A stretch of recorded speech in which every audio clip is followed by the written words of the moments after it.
Have you ever seen those women who, especially this is like in the West, in probably India, in Pakistan, and in the African countries, when they carry something, they carry it on their heads? Okay. You know what they put on their heads? Why? They put, what kind of things? When they go shopping, they have things in their hands and they also put things on their head. The thing they put on their head is the most expensive thing, whatever it may be. Okay? And the thing that they're carrying on their hands is the cheapest thing, whatever it is that they're buying. Okay? Something that they can, like if this is shaking, what happens? They'll throw away what's in their hand just to keep this because this is more expensive. Same thing with the Sahaba. What did they used to do? They used to carry the deen on their heads. Okay? That's why they gave their life for it. And they used to carry the dunya in their hands. So if the deen ever was about to fall, what happened? They threw away the dunya just so they can hold on to their deen. Nowadays, where do we put our dunya and where do we put our deen? You see people put the dunya on their heads and their deen on their hands. Anytime something is decreasing from their dunya, what happens? They throw away their deen, which is in their hands, just so they can hold on to the dunya which is on their heads. Did you guys understand this? Yes. How many times do you see someone who's being challenged with a job opportunity, but the only reason they can get that job is if they commit a haram? Whether it is, not wearing the hijab or shaving the beard or whatever it is. Anything that is haram. They will say no. Some will say, no, I'm not going to take it. And others will look at the situation and see which one is more important to them. And shaitan will go ahead and fool them. And say, well, it's okay, Allah is merciful. And I'll give you an example. And I have given this example before.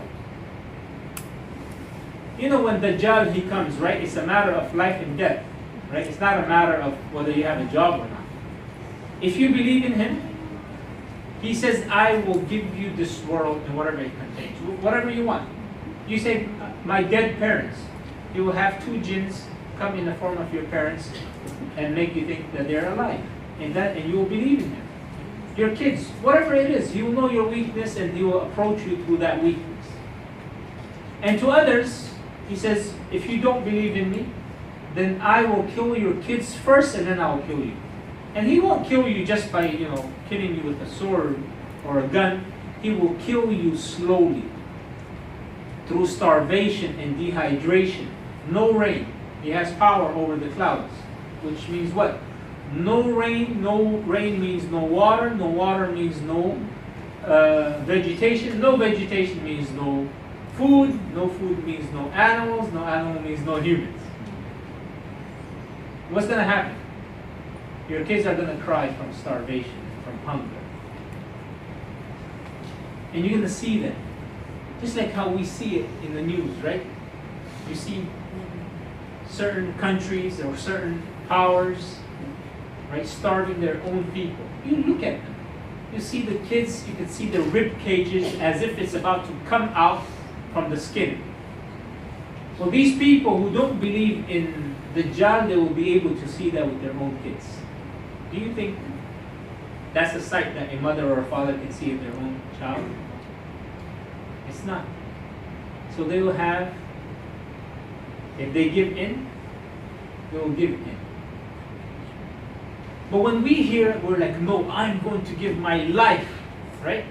If Dajjal says, believe in me, even if he's going to kill me and my family, I'm going to stay firm. Don't we say this? If you don't, problem. Say yes. Yes. Yeah. When we read these ahadith, we're like, we're going to stay firm. We're going to never give in. We're not going to believe in this false Messiah. Alright. Let me contextualize that for you guys. Imagine if your employer says, hey, listen, don't wear the hijab or don't go for Jummah prayer if you're a man. I give you 100 ringgits extra per hour. You're like, no, I have to go for my Jummah prayer. I can't miss it. And then your employer, your boss will say, I give you 1,000 ringgits. You don't wear the hijab because we have a company function. Like, no, this hijab is worth more than any amount of money. Say, I give you 10,000 ringgits. Don't wear the hijab. And you're like, no, no amount. Then he says 1 million ringgits. You start to scratch your head. Jummah prayer, if I miss this one Jummah, all right, maybe, inshallah, I still got two strikes to go, right? 2 strikes. Because if you miss 3 Jummah, you got to take your Shahada again. Yeah, I still got 2 strikes to go. And the woman said, Wallahi, 1 million ringgits. No. Whatever it is. Maybe it's a haram job. Whether it's with or without hijab. So she stays strong. She says, no, I'm not going to do it. He said, I give you 10 million ringgits. She said, let me call which ustaz is a nice ustaz. Let me call him up and take some fatwa from him. Ustaz, you know, I can build so many masjids. I can go ahead and give so much zakah. I can go for hajj and then touch the black stone and everything is forgiven. So your iman is worth 1 million or 2 million or 10 ringgits, 10,000. You know. For some people, it's worth 10 ringgits. They'll steal 10 ringgits. That's their iman. Hey, you think you're gonna? Sheikh, Dajjal, he's not gonna tell you, "I give you 1 million."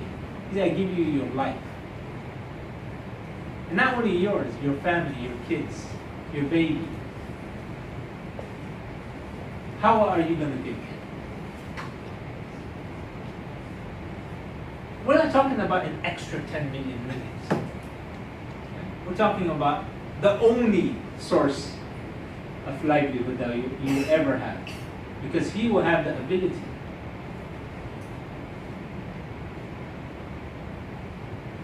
That is this world right here that we're living in. So what do we do? What do we do? How do we live in it? How do we live in it? We live in it by placing Allah and His Prophet above our heads. If any decrease is about to happen with regards to our obedience towards them, we let go of this dunya, even whatever amount it is, just so we can save our akhirah and our deen. Sahaba, like Ali radiallahu anhu, he divorced this world 3 times. You know what that means, right? When someone divorces his wife 3 times, it means no one can ever, he can never marry her, ever again, until she marries someone else, and then he can marry her if that person divorces her once again. The Sahaba, they divorced this world 3 times so that way they can never chase this world. Yet this world was coming to them. Yet you will see, you know, like once a Sahabi, the Persian Empire fell, and he was part of that campaign. He was part of that military expedition that took over the Persian Empire. As part of his lot, the princes of the Persian Empire fell to him. That's part of his lot, the spoils of war. The brothers came to ransom her. He said, how much do you want? We give it to you. He said, I want this much 100 dinar, gold coins. How much is that? 1,000. 1,000 gold coins is nothing for a princess. But this person, he went back with his one bag full of gold coins to his Sahaba. He was so happy. He said, you know how much I got? I got this much 100 gold coins. He said, for what? He said, by giving in ransom the princess.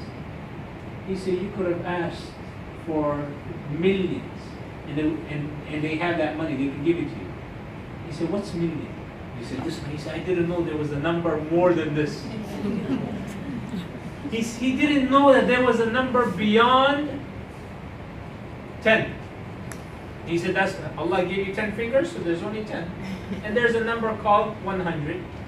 So the maximum is 1,000. This is the type of dunya. These are the type of people Allah gave this dunya to. And they were running away from it. We are beggars.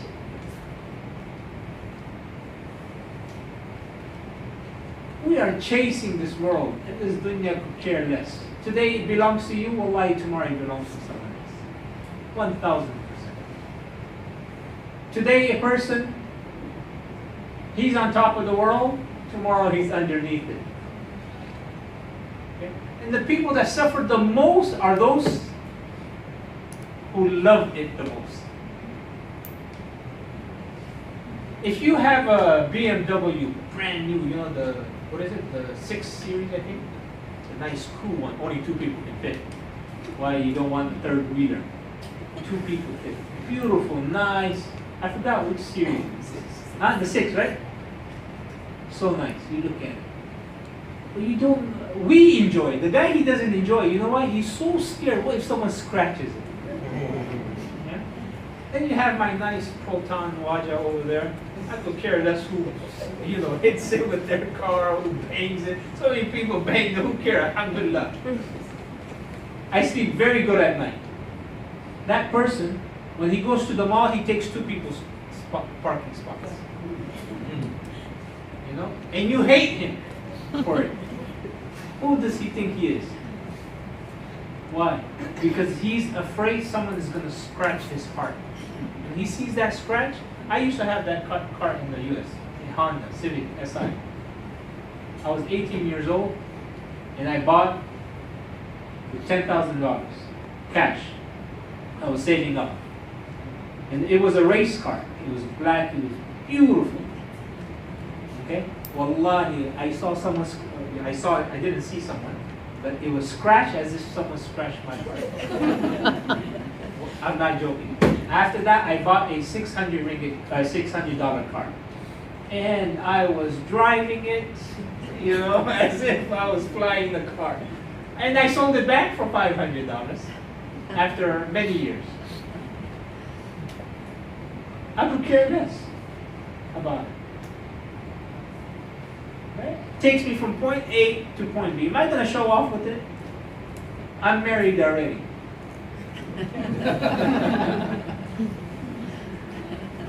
Yeah? You tell me. What is this purse? Huh? Hermes or a Birkin? How much does it cost, sisters? I used to get upset with my wife. She wants to buy this, what is it called? Michael Kors? Yeah, that's it. What the hell is this?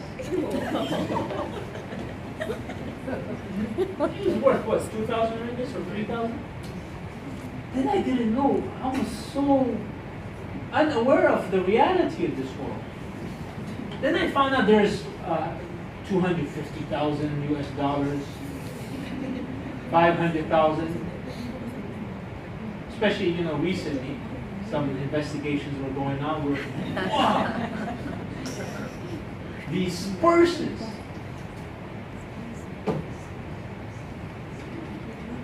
Now don't laugh, huh? Because this is your ustaz's wallet.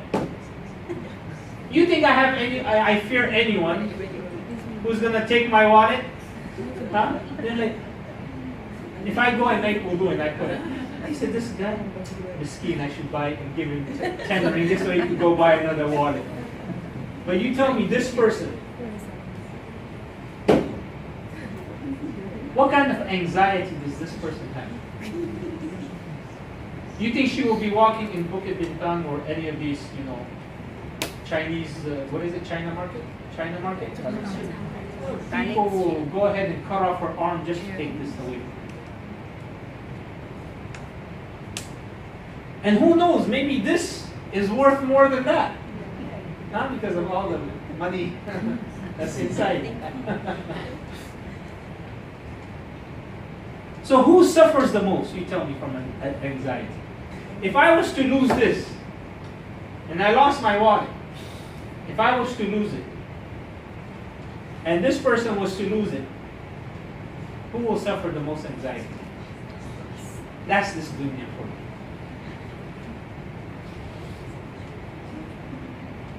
When you see Malak al-Maut and you spend your whole life collecting, I know one person, wallahi, they told me they have 15 of these.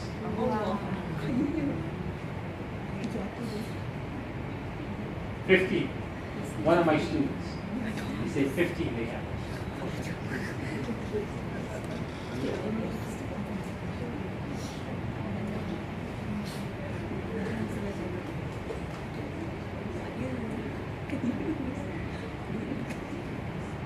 And that wallet I had since I got married. It's a gift from my mother-in-law. So I'm holding on. What is it called? Sentimental value. So someone steals, okay, maybe I get sad a bit. I say, okay, alhamdulillah. It's an excuse. I don't lock my car sometimes just so I can have an excuse. Someone steals it, I buy another one. No one wants to steal it. They say this is a liability. Maybe he gets messed up on the way. The guy gets caught. Who suffers the most? Those who love it the most. Just like a person who misses, let's say, Fajr Salah, wallahi, he suffers the most. Because that's very dear to him. But we don't. Do you cry when you miss Fajr?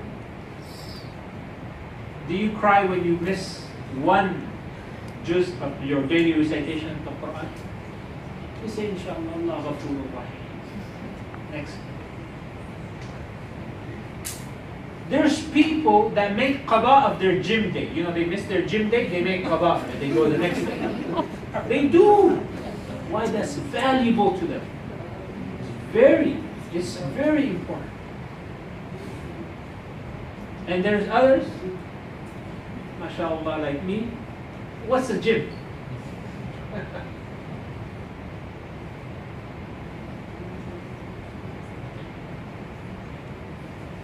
Look at what the Prophet ﷺ, he said. He said, wallahi, it is not poverty that I fear for you. But I fear that this world will be opened up with its wealth for you, as it was opened up to those before you. And you will compete with one another over it as they did, and eventually it will ruin you as it ruined them. He said, I don't fear for you that you're going to be poor. You know, just like how we fear for our kids that they might become poor, and that's why we give them the best education, and that's why we send them to Australia or UK to get that education so that way they can have it. What is it? You know, one of the, that sister, that one of the woman, one of her land is worth 100 million ringgits. She told me this 2 weeks ago. She said, I did all of this for my kids. My kids don't want it. I told them, I'm giving you, what is it?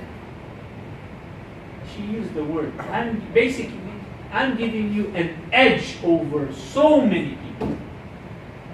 She has several lands in KL and schools, and one of her lands she pointed out. You see it? 100 million ringgits.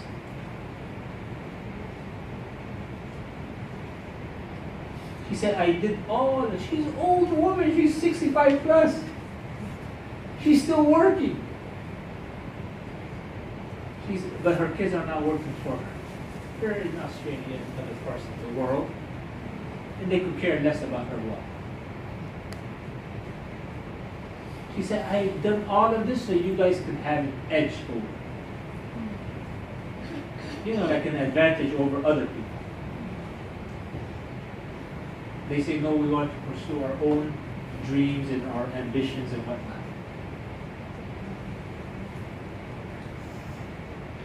So this world, the Prophet ﷺ said, I could care less. I don't even fear that you're going to die of hunger or become poor.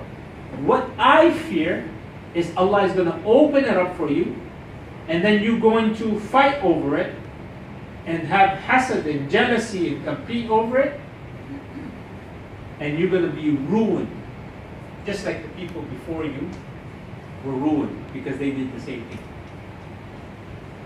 This world makes us think we live in a mirage, right? I mentioned that. And also an illusion. False hope. It gives us false hope. It makes you think you're in control. What is it? You mobile. It's yours. iPhone. You go to, what is it? A buffet. All you can eat. You're in control. Whatever you want. Have you guys heard of Direct TV?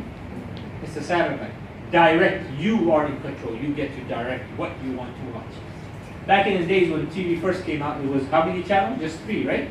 There's 3. Which one do you watch? This one, that one? And yet, whatever we watch, it was like the best thing. Now you have Netflix and all of this. You're like, I can't make up my mind. You skip through this one 5 minutes, then you go to the other one. Why? Because you want to watch all of it, but you can't. And you end up not enjoying any of it.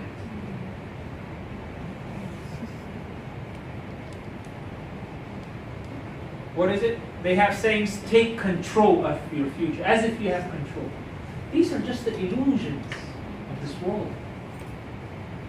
You're on top of what? You're on top of the world. These are all illusions of Shaitan.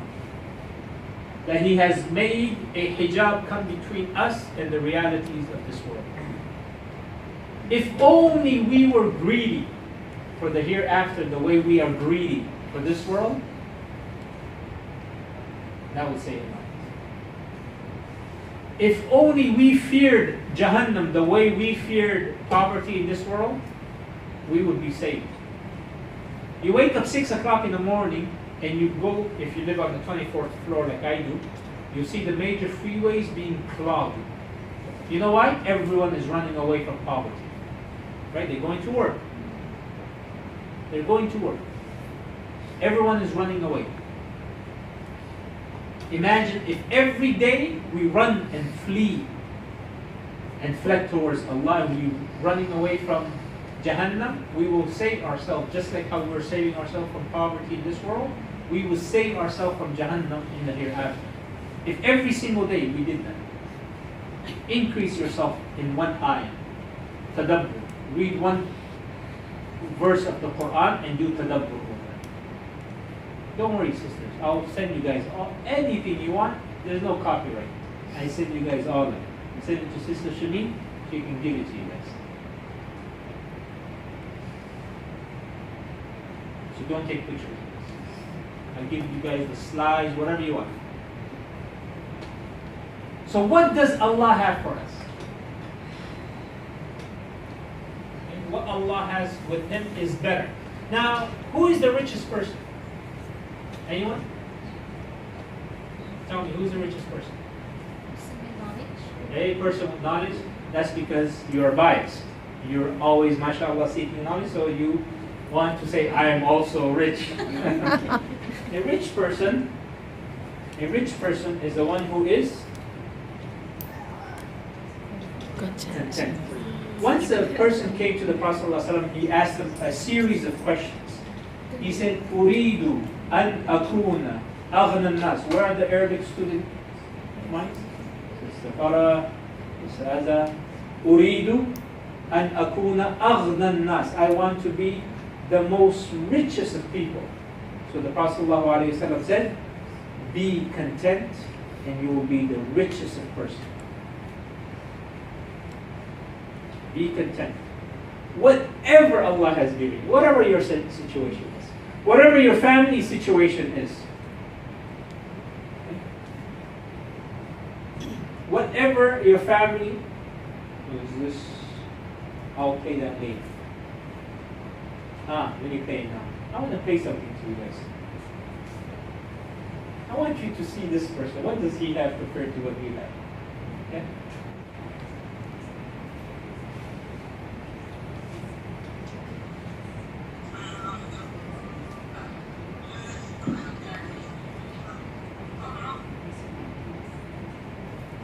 Have you guys seen this? This is a shepherd. Yeah. You can't hear? Yeah. Well, this is a shepherd, a Sudanese shepherd. Okay. What's his name? We don't know his name. We don't. It doesn't mention. If you were to see him on the street, what would you think of him? You wouldn't even look at him twice. If he was to come and ask for yours or your daughter's hand in marriage, you wouldn't even consider it. Look at how he's dressed. Look how he looks. And even if you were to consider it, you let him in out of probably courtesy. You ask him, what's your job? He says, I clean the poop of sheep. That's what a shepherd is. And you, mashallah, PhD, master's, whatever it is you have.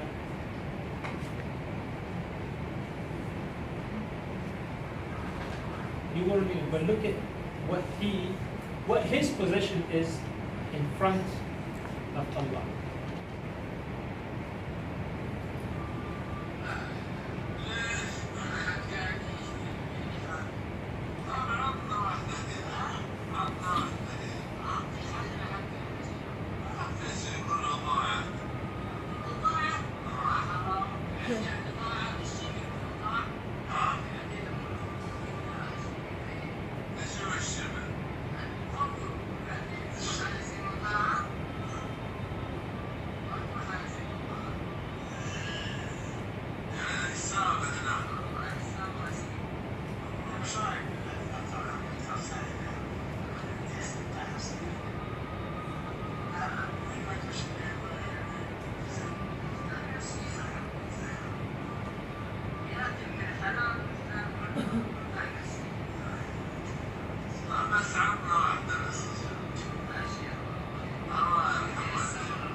You know they gave him 200,000 riyal?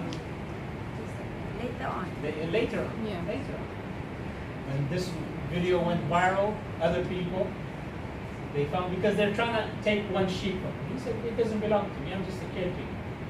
If you want to go take it, he said, no, just give me one, I'll give you 200. He said, no, I can't. It doesn't. He said, just tell the owner that, you know, like the story of Yusuf. The wolf or the dog came and ate it. Give me the smallest one. He said, no. And you guys saw it. He said, he said, even if you give me 200,000, I won't give it. This person who is unknown to the people, yet he was known to the people of the heavens. This is what it means that whoever has taqwa, Allah will open the way of rizq upon them. And give them rizq from a source in which they will never. Yeah, it doesn't mean today, okay, I have taqwa, oh Allah, where is my 200,000? No. It doesn't mean now, tomorrow. Allah will give you when He thinks is the right time for you. Not when you want it. He said, even if you give. So what happened? Not only did they give him 200,000, they gave him a whole bunch of sheep. He said, now you're the owner of it. So he became independent. He had taqwa. Allah opened it for him. This guy, he probably doesn't know that he's being recorded. These are not things that, you know, will save you. These are not things that will go with you. How beautiful you are, how strong you are, what you have. You know, there are some royalties here in Malaysia that are living in nursing homes. You guys know that? You'd think they would be, you know, towards the end of their life, they would still be in their palaces. They're in the nursing homes. This is how this dunya This is the loyalty this dunya has towards us. Today it belongs to you because you're strong. Tomorrow, once a little bit weak, you will go against you. Just look at some of these people. You think your strength will help you? Huh? We know some people who are very, very strong. Right? You think their strength, you say, okay, I better become strong physically, so that way when I'm put in the grave, I can fight off the angels or the punishment. What's going to go with it? Ahmed, where's your note taking? This is him. What did his strength do to him?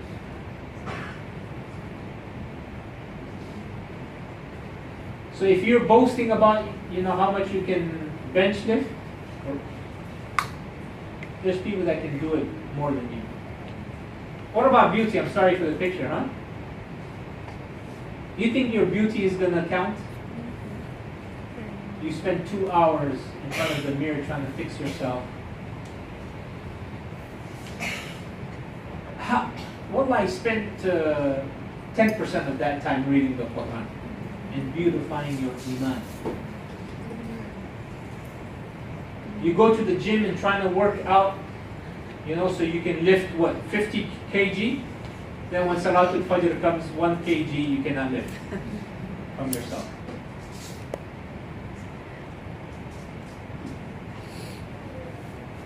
So what is beauty going to do to you? It's going to leave you.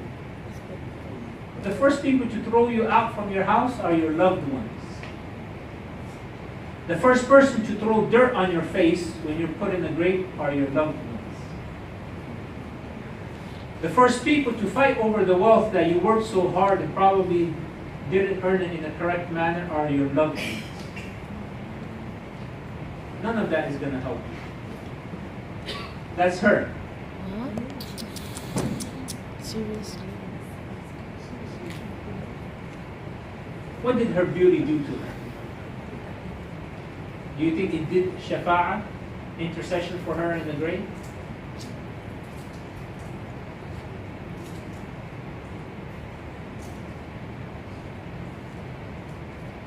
What about your power? You think power is going to save you? So if your strength is not going to save you, your beauty is not going to save. How silly is that, right? What about power? You know who this guy is? He called himself the King of Kings of Africa. The King of Kings of Africa. 40 years or 41 years. People I know, some of you guys know too. Sheikh Sharif, Ustaz Sharif al-Arabi. He said when he was there, he could not even go for Fajr prayer. You go, they have the secret police outside people's neighborhoods and houses. If the light turns on around the Fajr time, they know you are a person who prays Fajr. They'll take you to jail. They replaced the Quran with his green book. He came out with the book. It's called the Green Book. He made everyone memorize it. As a retaliation, the people of Libya, they say, Wallah, we're not going to memorize it, we're going to memorize the Quran. That's why the highest percentage of population who memorize the Quran are Libyans. 6 million population, 1 million of them memorized it, in terms of percentage. Why? He said, we're not going to memorize your dirty little green book. We're going to memorize the book of Allah. That was in retaliation. 41 years, no Salat al-Fajr. That's the type of... you had to pray. People prayed. But they wouldn't turn on the lights to make wudu and they prayed in darkness. That's the kind of oppression. And he thought this oppression could save him. You know how they killed, you know where they found him? They found him in a rat hole. One of my grand teachers, meaning my teacher's teacher, Sheikh, blind, always in and out of jail in Egypt. He made dua against him in the 80s. You know what kind of dua he made against him? Because he wanted to build a mausoleum for the president of Egypt that brought him to power before Saddam. Yeah, Jamal Abdel Nasser. He was basically a communist, a kafir, right? Jamal Abdel Nasser, he brought him to power. So when he died, he wanted to build a mausoleum. He said, just like we have a mausoleum, you know, shrine for the Prophet ﷺ, I'm going to make one for him. So he compared him like that. So Sheikh Kishk, rahimahullah, he made dua. He said, oh Qaddafi, wallahi, the way when he talks, it makes you cry. He said, oh Qaddafi, he's blind. And this he said in 1982. He said, oh Qaddafi. He said, you will be, he said, now you're living in the palace. He said, you will be taken and dragged out of your palace. And you will be found in a rat hole. And you will be buried, he said, and you will be killed by your people, and you will be buried in an unmarked grave. This was in the 80s. The audio is still available on YouTube. And wallahi, all of it, this is just what I remember from it. All of it is 100% happened. The Malaika at that time said Ameen to it. That's exactly what happened. That's exactly how they found him, and they killed him. Like how you would trap a rat, that's how they trapped him and they killed him.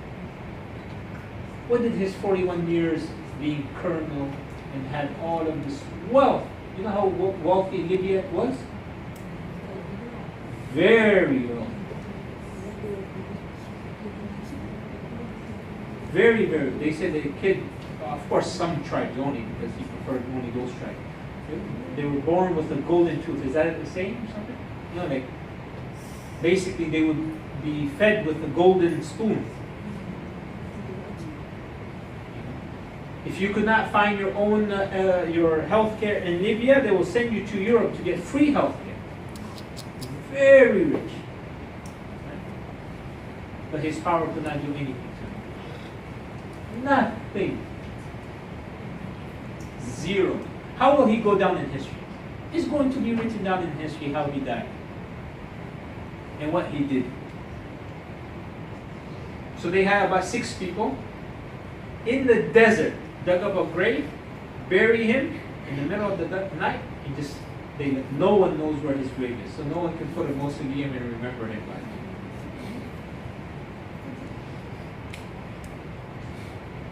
Same thing with Stalin.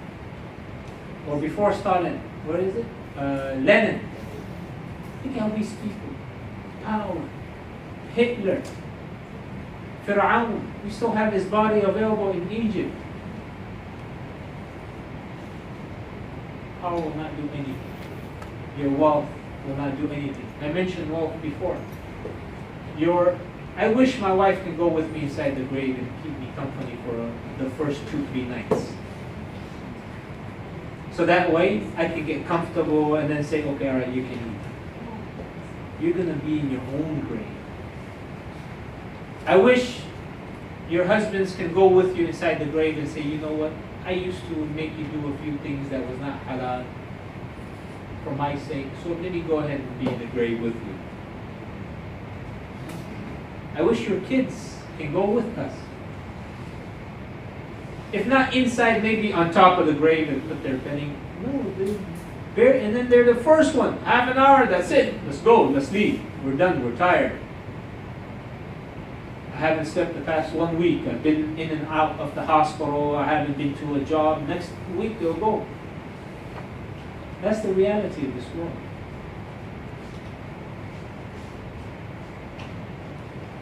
Who is this person? This is my uncle. He got killed when he was 23 years old, serving the Muslims, defending them against the Russians. 23 years old. You know, he left such a legacy because he fought against them for like 5 years before he was killed. So when he was age 18 or something. A tank shell killed him and blew him off. Right? Made a big hole.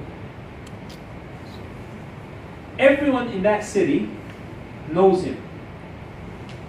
knows how he fought against the Russians back in the 80s. So when they buried him, after a few years, some heavy rain came and they messed up a whole bunch of graves. Okay? Water was seeping. He came in someone's dream. This person is telling me this personally. Okay? He said, we dug up the graves to make it stronger, and we dug up his grave. He said, Wallahi, the blood and everything as if the day he died. As if the day he died. He said, everything fresh. The wound, everything. We tell you, he said, all the blood was coming out. Not married. Not scholar. Nothing. What did he do? He said, I want to defend the Muslims. I want to defend Islam. I want to spread Islam. And he gave his life for it. So the Prophet ﷺ said, the soul of a martyr is inside the belly of green birds, and they will be flying under the throne of Allah in Jannah. They will be flying in Jannah under the shade of the throne of Allah. Because that's the ceiling, that's the roof of Jannah, the throne of Allah. And that's how they will be flying. You tell me, by Allah, whatever wealth I have, you have, would you not give it away just so you can have that position guaranteed? 100%. 1000%. Who is this person?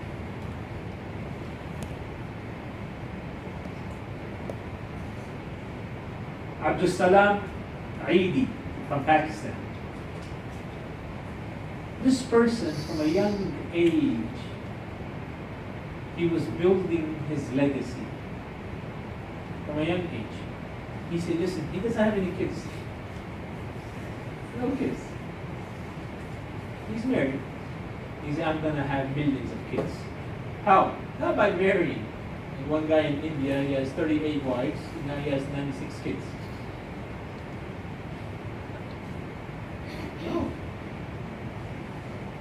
He set up an orphanage in the 80s or in the 90s, or late 80s. And this orphanage takes care of all those kids who are born out of wedlock. He has his own ambulance. Small little ambulances, you know. Just enough for the driver and the passenger, and then the person in the back, you know, that you're transferring.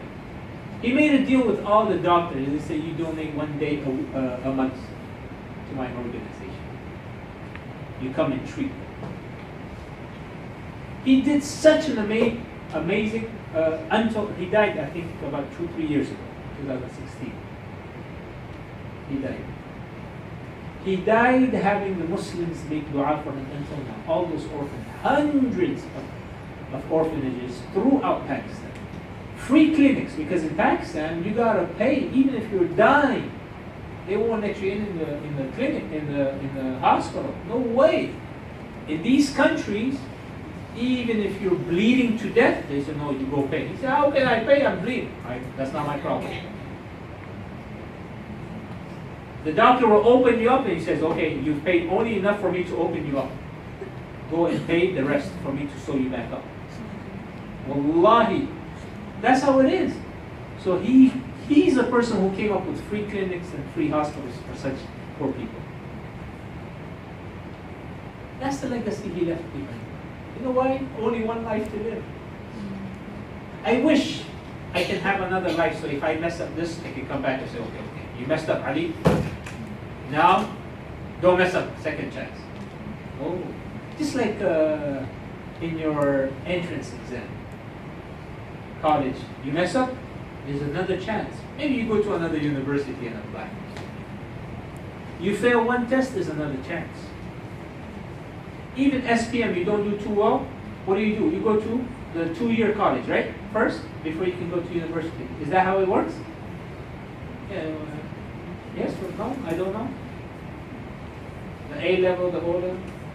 If you don't get the certain amount of A's, it doesn't mean the end of the world. You just can't go to university directly. You can go to that 2-year preparatory college before you can get into it. Second chance. You have a miscarriage. Second chance, third chance, 10th chance. IVF doesn't work. A million other chances. You die. Jannah doesn't work. No second chance. I wish we could have a second chance. Okay, you saw Malak al-Maut. Oh, those Malak al-Maut, they're scary. They're the angels of anger. Oh, Allah, give me a second chance. That's it. No repentance. No repentance. What about this guy? This guy also, his name is Sheikh Abdul Rahman al-Subayt from Kuwait.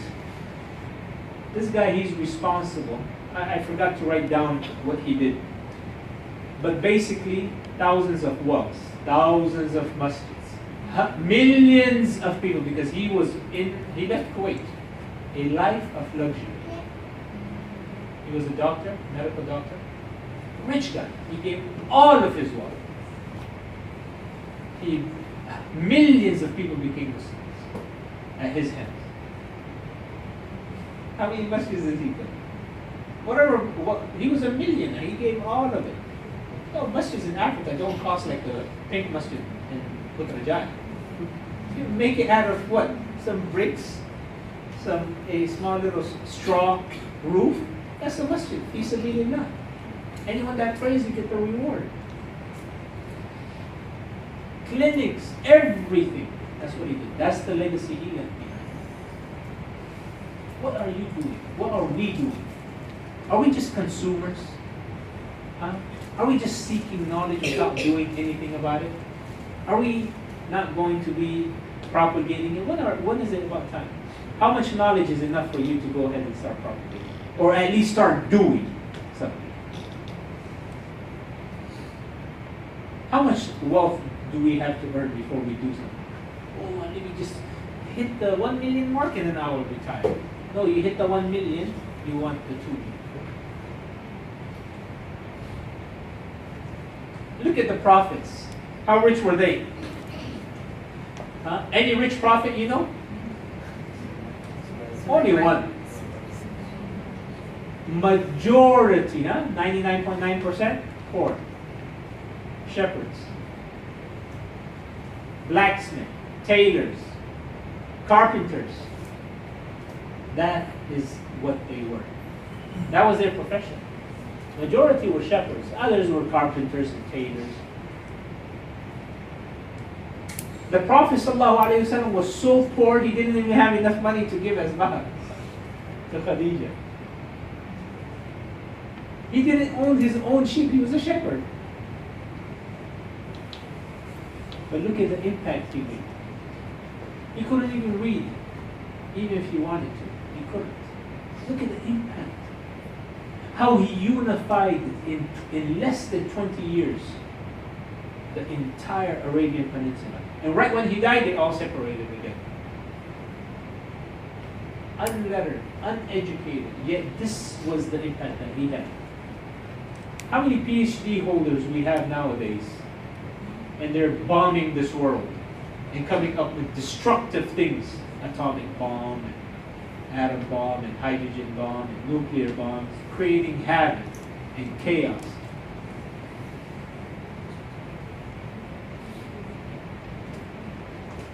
So our value in front of Allah, but also in front of the people after we die, comes from what we do to them.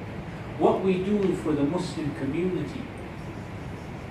Thank Allah for what you have. The Prophet ﷺ, he said, whosoever begins the day, whoever starts the day, feeling security in his family and in his health, meaning he has his family around him, alhamdulillah, okay. I'm still married, my husband hasn't divorced me, my wife hasn't left me. My kids are still with me, and he has good health. Okay, alhamdulillah, I have good health. I can see, I can hear, I can walk. Yeah, I can move my hands. Imagine someone else had to feed you. Imagine someone else had to clean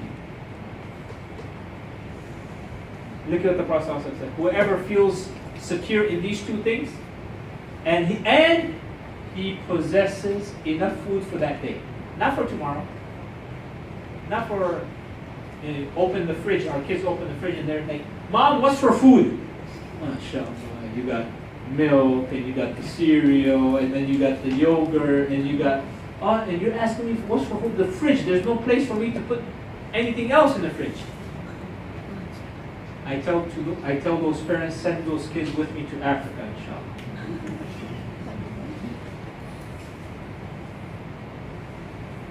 And they will come back kissing your hands and your feet. So the Prophet ﷺ said, whoever feels secure in his body, meaning in his health, and in his family, and he has provision enough for that day, as if he has the whole world. What does that mean? That means you should say Alhamdulillah every day. Say Alhamdulillah. Whatever you have. Don't be ungrateful to Allah. Don't be unthankful to Allah. Whatever misfortune you have, you know Allah will take it away from you one day or another. Look at Yusuf alayhi salam.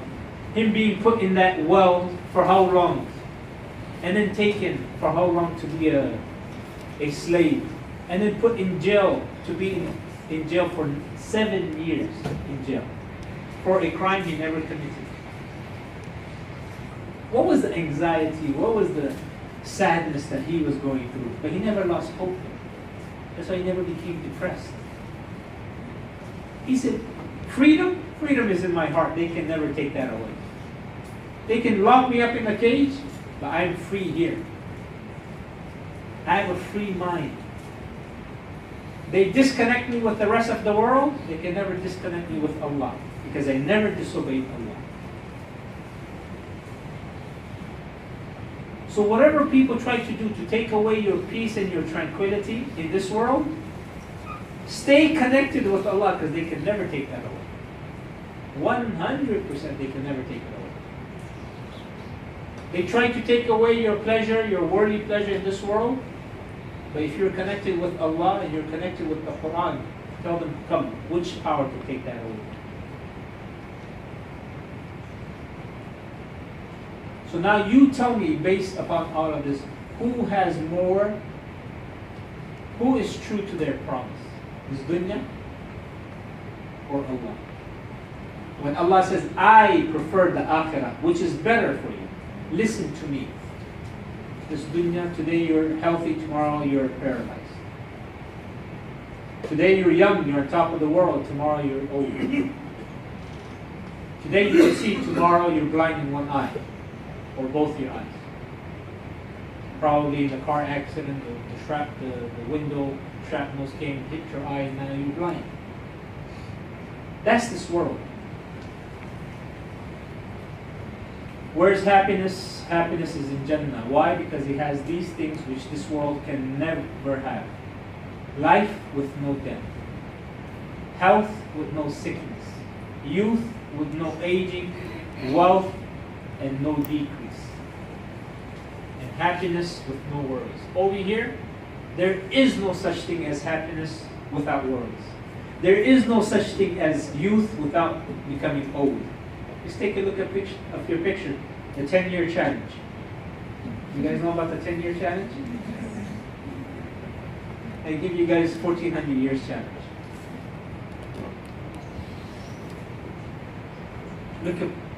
Look at your picture 10 years ago and look at your picture now. Ahmed, how old are you? 10 years? Prime example. 10 years. You're growing old. We're all growing old. Okay? Now what do we do? I'm going to finish this off. What do we do to make an impact in this world? Alhamdulillah, I never teach a lesson. I never teach a workshop. And my students, some of them are here for 3 years, for 4 years. They know I never teach a course except I give them a project to do. What's the use of getting, what's the use of gaining all this knowledge and then you don't do anything? Zero. You go home, feel good, okay, alhamdulillah, today we watched a whole bunch of nice, okay, good, and you feel good about yourself. That's the trick of shaitan. You think the Prophet ﷺ, he never gave a khutbah except there was some action behind it. Never. You think he gave a whole bunch of talks? He talked less. You know that? He said things like, from the beauty of a person's religion is that which doesn't concern him. And now we talk a whole bunch. We will write volumes on that. Yeah? What did he do? All he did was da'wah and jihad. He didn't do, I don't talk too much. I do things. Once there was a big noise, huge noise in Medina. Some of the Sahaba were startled. You said, what happened? They were talking amongst themselves and they were preparing to send someone outside. Right? When they were sending someone outside, they got outside. Here the Prophet is coming inside Medina. He said, don't worry, it's okay. I went. I checked it out where it's coming from. Nothing to worry about. What does that mean? Very proactive. He came riding on an unsaddled horse. What does that mean? Meaning he got out of the house, he jumped on the horse, just holding it by the mane or by the hair. Where is it? What happened? And then, while the Sahaba were still talking, okay, who should we send? He didn't say, go get Bilal, go get Salman, go get one of these, send them out. No, he did it. He didn't let any bureaucracies or any politics or anyone's gossip get in the way. Yeah, he did it. So, we have a few projects. One of them is the Quran project, which some of my students, may Allah reward them, are busy with. We have, alhamdulillah, collected about enough for about 2,700, 3,000 Qur'ans to be distributed throughout the private and public hospitals. The other one is, which we're going to work on, inshallah, and develop, is putting signboards like dhikr, subhanallah, alhamdulillah, Allahu Akbar, la ilaha illallah, la hawla wa la quwwata, on the different major freeways or intersections, so people who are driving, when they look at it, we get the reward for it. So those signboards, they will last more than your life. You're dead, people are still reading it. There's 1 million people that use the toll, just one toll, the Duke, 1 million people a day. Imagine 1 million people reading. That's 1 million, alhamdulillah, to your account. For 100 years, that's how long they'll last for example. And then someone else will come and replace it. You get the reward too. Because you're the one that started that. That's your legacy. Here, in Malaysia. Whoever wants to work on it, you let me know. If you have any connections, you do this, you do that, we will get it done. The other project that I'm working on, what was the other project? There's too many. Sister Farah. Oh yes, Vanuatu. There's about 300 Muslims in the population of 300,000. 600 Muslims in a population of 300,000. Vanuatu. You guys know where Vanuatu is? Huh? I tell you guys where Vanuatu is. Where's Malaysia? Malaysia is somewhere here, okay? Vanuatu is past Australia. 300,000 Muslims. 300,000 people, 600 Muslims, about 500 to 600. I met one brother, Papua New Guinea. He's here, somewhere. Papua New Guinea is somewhere here. I met him last month. And he was telling me, huh? I think I know him. Who? I think he's on Facebook. Oh, okay. He's doing da'wah there, right? Yeah, mashallah. I said, what do you do? He said, I've dedicated myself for da'wah. And he told me about the need for this. But I've known about Vanuatu since a while. This is the only masjid they have. Yeah? That's the only masjid that they have. So what am I going to do? We're going to go for anywhere from 2 weeks to 4 weeks, teach them intensive aqidah courses, because even Papua New Guinea people want to go there, but because they're very poor, they can't even afford to go to their next door neighbor. They say we have 3 islands which are in very much need. Solomon Islands, Papua New Guinea, and at least Papua New Guinea has a masjid built by the Saudi, Malaysians and Indonesians combined. But not so Vanuatu. It accommodates about 20 people. Okay? And this is the masjid, this is the inside. This is a project I have been working on the past 3 to 4 years, since 2015. Yeah? And Allah, even if it never happens in my lifetime, 100% Allah will give anyone the reward who has even the concern for it, as if it happened. Just like the Prophet ﷺ. None of this happened in the lifetime of the Prophet ﷺ, right? The conquest and the Islam of so many people. None of it happened. He got the reward. Same thing with Abu Bakr. So what do? You take a project, whatever it is, in your local community, in your local surah, amongst yourselves. What is something that you want to leave as a legacy behind? And you want people to make dua for you, not so you can be remembered in fame or name, but because you want to do something for Islam. And we have so many youth that can carry on that legacy after we're not here in this world.